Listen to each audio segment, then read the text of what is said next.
Hello, hello.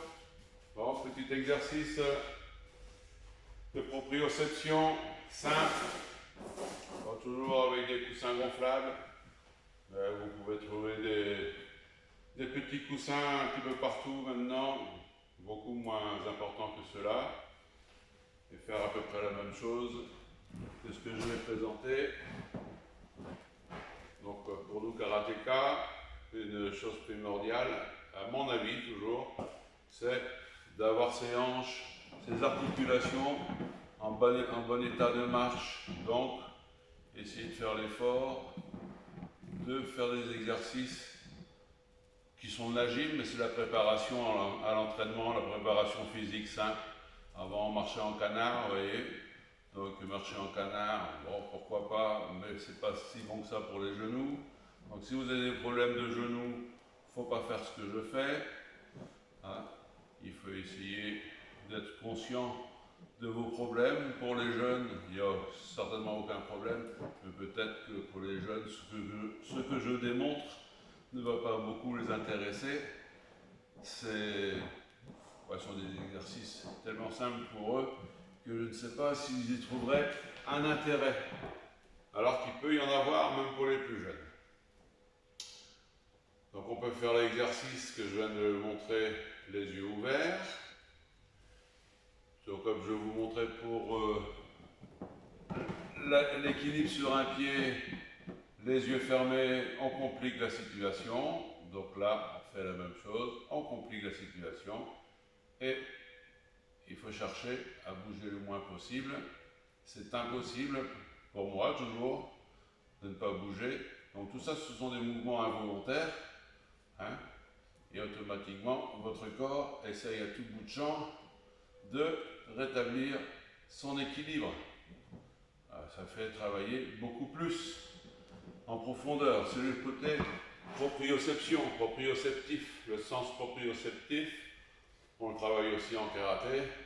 Quand vous faites des mouvements comme en kata, on est obligé de rentrer dans son corps, voir où sont placées ses articulations, son bassin, ses mouvements dans l'espace. Donc tout ça, c'est de la proprioception. Aujourd'hui, la proprioception, on le travaille en particulier aussi sur des coussins gonflables. Après, on peut faire plein de choses là-dessus. Des tsugi qui paraissent simples, mais dès que vous fermez les yeux, ça devient très compliqué. Très compliqué. Par contre, on est obligé de penser à tout, à ses pieds, à ses talons, à ses épaules, enfin à tout, de façon à continuer à stabiliser. Hein. On j'ouvre les yeux et là on peut aller beaucoup plus vite puisque vous voyez la différence. Hein. Dès que je ferme les yeux, hop, si je vais vite, ça va devenir très très rapidement compliqué. La preuve. Hein. Donc c'est casse-gueule, donc faites attention si vous voulez travailler avec ça. C'est quand même un petit plus, même un gros plus. Hein. Vous pouvez travailler des choses très simples, hein, comme en Getsu, Uchiuke, bim, pom, pom, pom, pom, pom, pom, pom.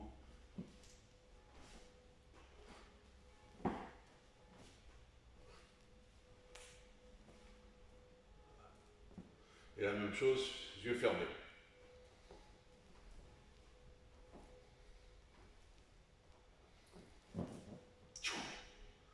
Voilà ce que ça donne, hein, les yeux fermés. C'est très très très difficile, enfin difficile pour moi toujours. Hein. Alors après quand vous le faites au sol, vous descendez du WAF, hein, du coussin gonflable, quand vous faites vos exercices, vous sentez naturellement votre assise au sol, avec beaucoup plus d'importance. Hein. Vos sensations, elles sont là. Hein. Vous avez abandonné votre corps vers le bas en 3 dimensions sur le coussin gonflable, et quand vous revenez les pieds sur terre, Bon, vous sentez que vous êtes beaucoup plus solide. Hein, c'est un phénomène naturel. Et ne pas s'y intéresser, ce serait dommage. Voilà. Salut, salut, à bientôt.